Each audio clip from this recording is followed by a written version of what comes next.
बाबा, हर व्यक्ति अपने कर्मों के अधीन है। जितना कर्म करेगा उतना सुख मिलेगा, कर्म बुरा करेगा सो दुख मिलेगा। इसीलिए बाबा आप ये ना सोचें कि इंद्र ही पानी बरसाते हैं। मद भयात बाती बातो यम सूर्य स्तपति मद भयात। भगवान श्री कृष्ण कहते हैं कि स्वयं मेरे भय से, है ना, भगवान के भय से सूर्य तपता है, भगवान के भय से हवा चलती है, भगवान के भय से पानी बरसता है। इस संसार में जो हो रहा है वो केवल नारायण के कारण हो रहा। स्वयं भगवान श्री हरि वही सब कुछ कर रहे हैं। नंद बाबा को समझाकर भगवान ने संतुष्ट किया और कहा कि गोवर्धन की पूजा करनी चाहिए। अच्छा, ये गोवर्धन कौन है? गोवर्धन जब श्री राम जी सेतु का निर्माण कर रहे थे, बंदर भालुओं के द्वारा बड़े बड़े पत्थर लाए जा रहे थे और राम सेतु की तैयारियां जोर शोर से चल रही थी, तब हनुमान जी भी द्रोणागिरी के पुत्र गोवर्धन को कहा कि चलो तुम्हें राम जी की सेवा में लेकर चलते हैं, क्या चलोगे? तो गोवर्धन, द्रोणागिरी ने तो मना कर दिया, पर गोवर्धन ने कहा कि हम अपना सौभाग्य मानेंगे कि हम राम की सेवा करेंगे। तो ठीक है, चलो फिर। हनुमान जी लेकर चले गोवर्धन को। तभी सेतु का निर्माण पूरा हो गया तो वहां से भगवान ने सभी को हृदय से कहा कि जो जहां पर पत्थर लिया है, पर्वत लिया है, वो वहीं पर रख दे। और भगवान ने अंतरात्मा से कही तो वह पुकार, वह बात हनुमान जी तक पहुंची और हनुमान जी राम जी से मन ही मन बात करने लगे कि प्रभु, ये गोवर्धन तो आपकी सेवा के लिए आया है, अपना परिवार घर द्वार सब छोड़ा है, अब इसे बीचों बीच रखेंगे तो ये नाराज हो जाएगा। हनुमान जी ने गोवर्धन से कहा, सेतु तो पूरा हो गया, अब आपको हम कहाँ रखें? तो गोवर्धन रोने लगा। हनुमान जी, आप मुझे राम जी की सेवा के लिए लाए हैं, यदि नहीं लगाएंगे तो मैं तो ना अपनों का रहा ना राम का रहा। तब राम जी ने हनुमान जी से कहा, हनुमान जी, गोवर्धन को ब्रज क्षेत्र में रख दो, वृंदावन के समीप रख दो। जब वो मेरी सेवा के लिए चला है तो मैं स्वयं प्रकट होकर कृष्ण अवतार लूंगा, तो मैं स्वयं गोवर्धन की सेवा करूंगा, अपने हाथों से उठाऊंगा और प्यार करूंगा, गैया चराऊंगा और उसे आनंदित करूंगा। तो यही त्रेता युग के गोवर्धन द्वापर युग में कृष्ण का इंतजार करने के लिए श्रीधाम वृंदावन ब्रज क्षेत्र में पधारे। तो ये गोवर्धन भगवान की पूजा भगवान ने करवाई। कहने का तात्पर्य यह है कि जो व्यक्ति भगवान के लिए अपना एक कदम बढ़ा देता है तो भगवान उस भक्त का ऋण जरूर चुकाते हैं। उसकी जो इच्छा है, गोवर्धन की इच्छा थी कि मेरे ऊपर भगवान के चरण पड़े, तो भगवान ने गोवर्धन के ऊपर ही गैया चराई ताकि अपने चरणों से उस भक्त को आनंदित कर सकें। तो भगवान अपने भक्तों का परम कल्याण करते हैं, भगवान परम दयालु हैं। यदि किसी भक्त की कोई इच्छा रह जाती है तो भगवान उस इच्छा को जरूर पूरी करते हैं। इसीलिए एक बार व्यक्ति भगवान का हो जाए फिर देखो। तो गोवर्धन की पूजा की, परिक्रमा की, मानसी गंगा से स्नान कराया, पूजा पाठ करके आए। इंद्र ने मूसलाधार पानी बरसाया। पानी बरसता तो रहा पर अगस्त जी सारा पानी पीते रहे, सुदर्शन भगवान पानी सुखाते रहे। इंद्र आए, भगवान ने गोवर्धन को स्थापित किया, इंद्र ने प्रार्थना की, क्षमा किया। ये गोवर्धन का अर्थ क्या है? भगवान श्री कृष्ण गोवर्धन से यह प्रेरणा हम सबको देना चाहते हैं कि आप भी गौ का वर्धन करो। गौ का वर्धन ही गोवर्धन की पूजा है ना। हम सभी को गाय का वर्धन अर्थात गाय की सेवा करनी चाहिए। हम सच्चे हिंदुस्तानी बने, सच्चे भारतीय बने, उसके लिए हमें गोविंद और गौमाता दोनों से जुड़ना होगा। गौ माता की सेवा हम नहीं करेंगे तो कौन करेगा? इसलिए गौ माता की पुकार। गौ माता कह रही हैं घर में पालें भैंस और घोड़ा, पीकर दूध मुझे क्यों छोड़ा। गौपालन श्री कृष्ण गैया चराते हैं, गाय की सेवा करते हैं। हम भारतवासियों को भी गाय की सेवा करनी चाहिए, गौ माता का पालन करना चाहिए। गाय हमारा पालन करती है, हम क्या गौ माता का पालन करेंगे? सेवा करें गौ माता की। भगवान श्री कृष्ण गोवर्धन की सब प्रकार से पूजा करके संतुष्ट करके आए। सारे ब्रजवासियों ने भगवान का अभिषेक किया, जय जयकार हुई। एक दिन नंद बाबा को वरुण देवता लेकर के हरण करके ले गए। स्नान करने गए आधी रात को, तो 9 एंट्री में प्रवेश कर गए। तो नंद बाबा को वरुण देवता लेकर चले गए। बाद में मैया ने कहा, लाला तेरे बाबा को पतो ना है। तुरंत भगवान समझ गए कि कोई वरुण देव को हाथ है। वरुण देवता के पास गए, वरुण देव ने भगवान को खूब दंडवत करी, भगवान की जय जयकार हुई। भगवान बाबा को लेके आए। अब बाबा ने सारे ब्रजवासियों से कहना शुरू कर दियो, भैया मेरो छोरा तो सच्ची को भगवान है, या कि तो बड़े बड़े देवता भी दंडवत करें, प्रणाम करें, कोई सामान्य बालक की ऐसी थोड़ी सेवा होती है। वरुण देवता बड़े सम्मान कर रहे थे, जय जयकार। अब ब्रजवासी आए, च्योरे लाला सच्ची बताइयो लाला तू भगवान है का? कन्हैया बोले, लाला अच्छा ये मैं बताओ, मैं भगवान होंगो तो बोल करेगो का? ब्रजवासी बोले, का करेंगे लाला, एक बार तेरे वैकुंठ को देखवे की ताई इच्छा है, एक बार अपने वैकुंठ को दर्शन कराए दे, मुझको एक बार वैकुंठ को दर्शन करनो है। अच्छा तो चलो लगाओ या ब्रह्म कुंड में गोता। आज भी रंगनाथ भगवान के मंदिर के पास में ही ब्रह्म कुंड है, आज भी है। ये वही ब्रह्म कुंड है जब भगवान श्री कृष्ण के ब्रजवासी और बछड़ों को चुराकर ब्रह्मा जी लेकर गए। और उसके बाद जब ब्रह्मा जी आए तो ब्रह्मा जी भगवान के सामने आकर रोए कि हे प्रभु हमसे बड़ा अपराध हो गया, बड़ी गलती हो गई। तो जब भगवान कृष्ण की स्तुति कर रहे ब्रह्मा जी और भगवान श्री कृष्ण के सामने रो रहे, तो ब्रह्मा जी के आंखों से निकले हुए आंसुओं से एक कुंड भर गया। उसी कुंड को ब्रह्म कुंड कहते हैं।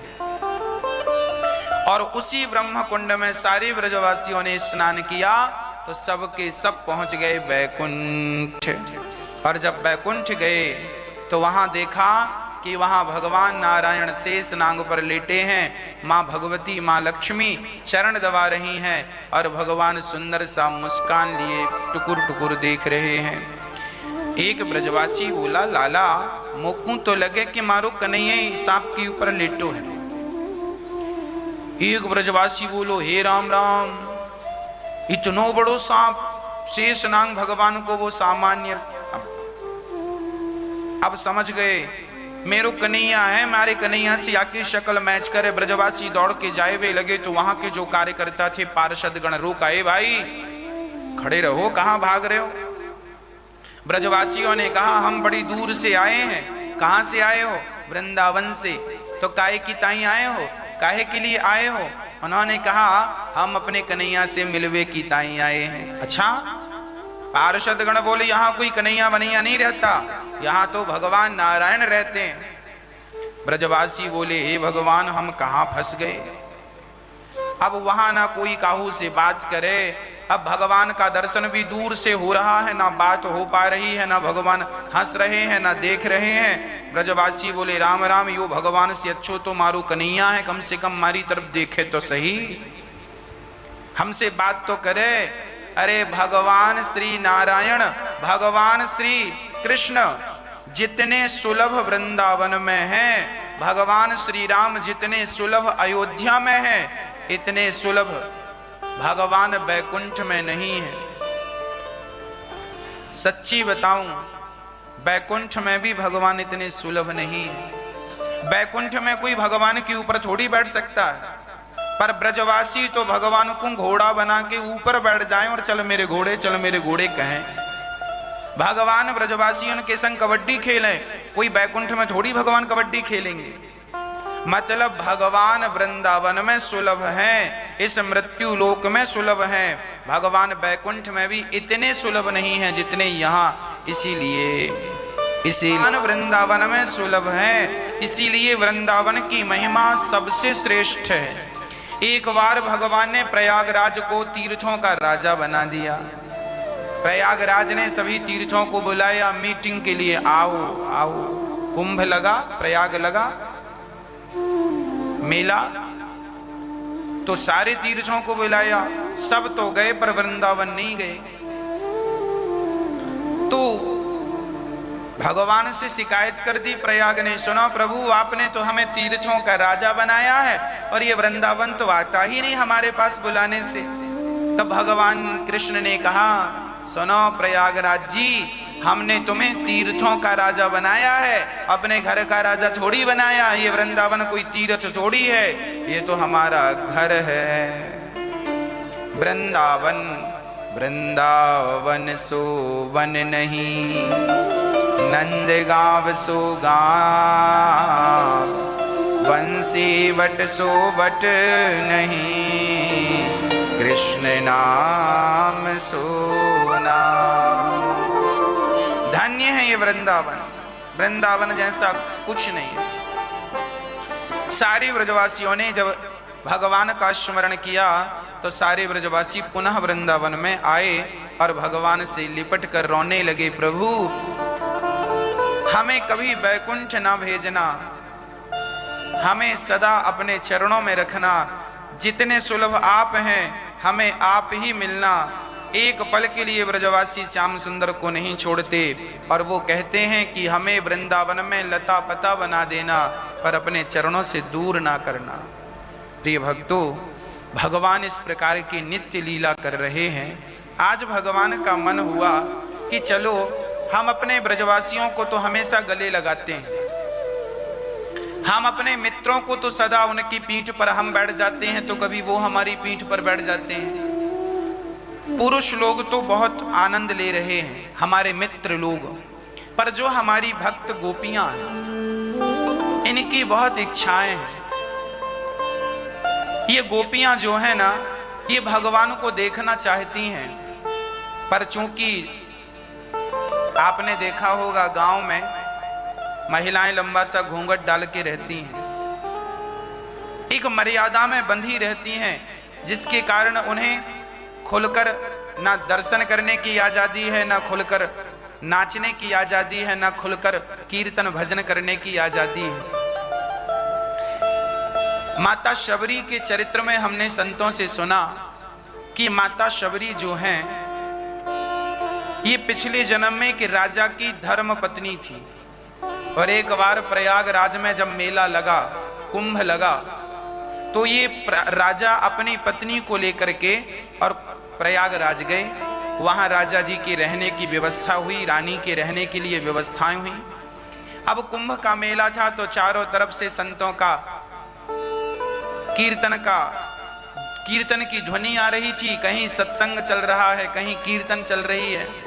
तो जो राजा की रानी थी वो बड़ी उत्सुक रहा करती थी कि मैं भी कथा सुनूं, मैं भी कीर्तन करूं। राजा से कहे, सुनो जी मैं भी कीर्तन में चली जाऊं। अच्छा, वो रानी बड़ी भक्ता थी, बड़ी भक्त थी, उसका मन लगता नहीं था। वो बार बार कीर्तन की ओर, बार बार सत्संग की ओर उसका मन करता था। पर राजा बोले ना, तुम रानी हो, महारानी हो और वहां बाबाओं के बीच में बैठोगी, शोभा देगा। अब रानी अंदर से बोलने लगी, हे भगवान मुझे रानी क्यों बना दिया आपने, मुझे सामान्य स्त्री बना दिया होता तो कम से कम मैं सत्संग तो कर सकती थी, कीर्तन में जा तो सकती थी। अब मैं रानी बनी बैठी हूं, सो भगवान से वंचित हूं, क्या करूं मैं। रानी, कुंभ का मेला समाप्त होने को आया, रानी को ना तो सत्संग में जाने को मिला, ना तो कीर्तन में जाने को मिला। उसकी इच्छाएं दबी की दबी रह गईं। उसने निर्णय लिया कि ऐसे शरीर से अब जब कीर्तन नहीं कर पाई, सत्संग नहीं कर पाई, तो इस शरीर को ढोने से क्या फायदा। रात को जब सब सो गए तो रात को 2 बजे उठकर वो गंगा के संगम में गई, त्रिवेणी संगम प्रयागराज, वहां गई और अपने आप को जल में डुबा दिया। और डूबने से पहले उसने गंगा मैया से कहा, हे गंगा मैया, अगले जन्म में मुझे कोल भील बना देना, पर मुझे महारानी मत बनाना। मुझे अगले जन्म में फिर से स्त्री बनाना, पर मुझे रानी और महारानी ना बना देना। प्रभु, मैं बचपन से कीर्तन और सत्संग से जुड़ी रहूं, ऐसी कृपा करना। इस जन्म की इच्छा मेरी अगले जन्म में पूरी हो। ये कहकर उसने प्राण त्याग दिए। वही रानी अगले जन्म में माता शबरी बनती है। शबरी बनी, जिसे मतंग ऋषि का सत्संग मिला और मतंग ऋषि का आशीर्वाद मिला, और राम जी आएंगे यह विश्वास गुरु जी से मिला, और उस विश्वास में अमल किया माता शबरी ने। और पूरी जवानी भगवान का चिंतन करते करते, कीर्तन करते करते गुजार दिया। जब बुढ़ापा आया तो बस एक ही रटना लगाई, सारे जंगल को माता शबरी झाड़ कर साफ कर देती हैं। किसी ने कहा, माँ ये जंगल को क्यों झाड़ू लगा रही हो?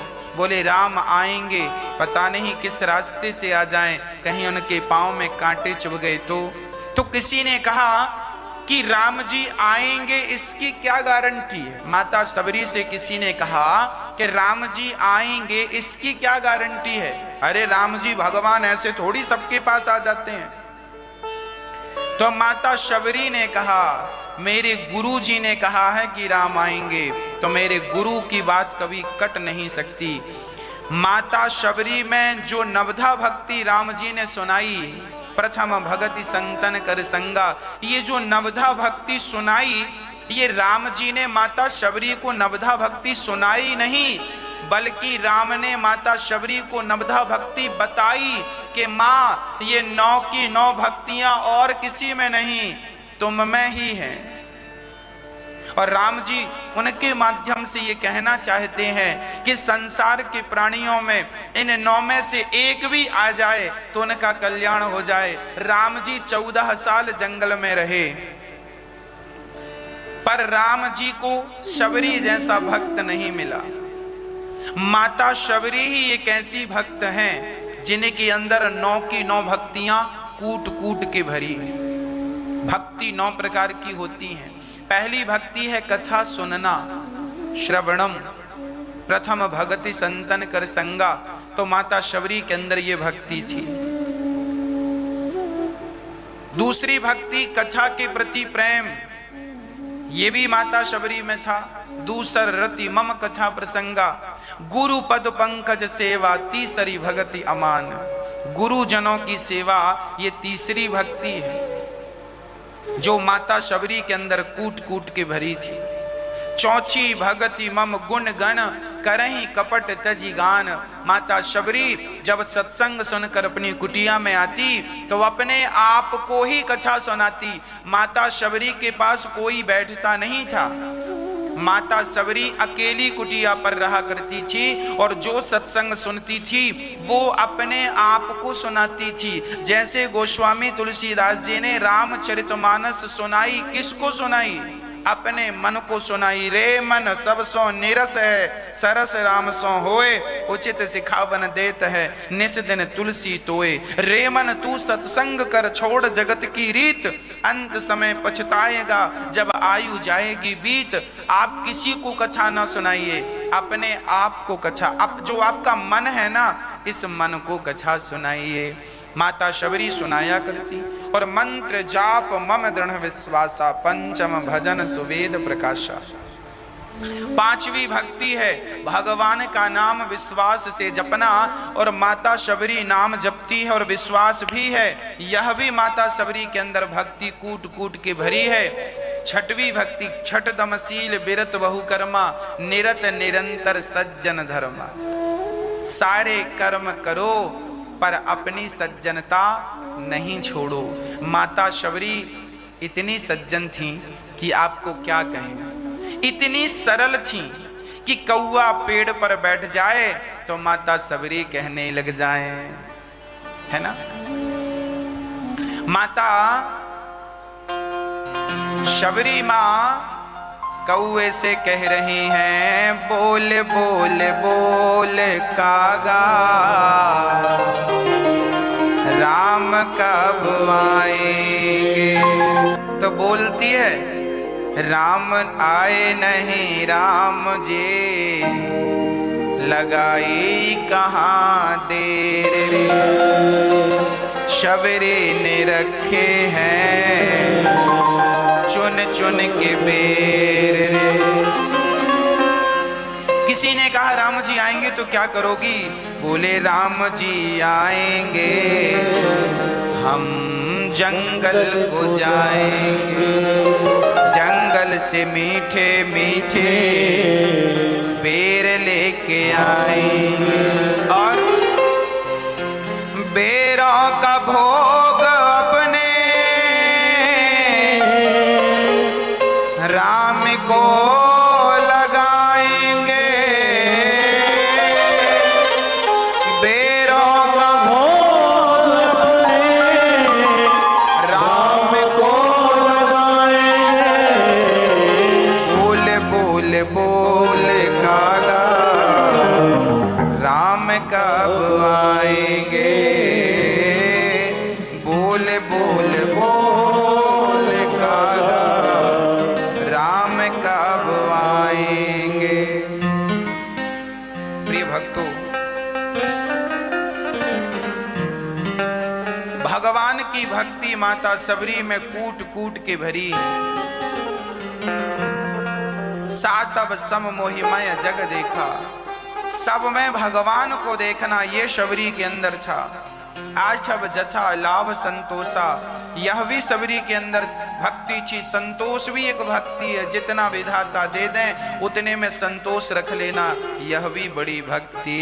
और नवमी नवम सरल सब सन छलहीना, मम भरोसे हिय हरस नदी। ये यथा मां प्रपद्यन्ते तांस्तथैव भजाम्य हम। भगवान कहते हैं जो मुझ में भरोसा रखता है और मेरे आश्रित रहता है, यही मेरी बड़ी भक्ति है। और ऐसे भक्त की स्वयं मैं लाज रखता हूँ, रक्षा करता हूँ। तो देखिए, कहने का तात्पर्य यह है कि माता शबरी पर भगवान ने कृपा की। इच्छाएं, भगवान ब्रजवासियों के संग नाच रहे हैं, गा रहे हैं, गैया चरा रहे हैं, तो ब्रजवासियों को सानिध्यता मिल रही है। पर चूंकि गोपियां स्त्री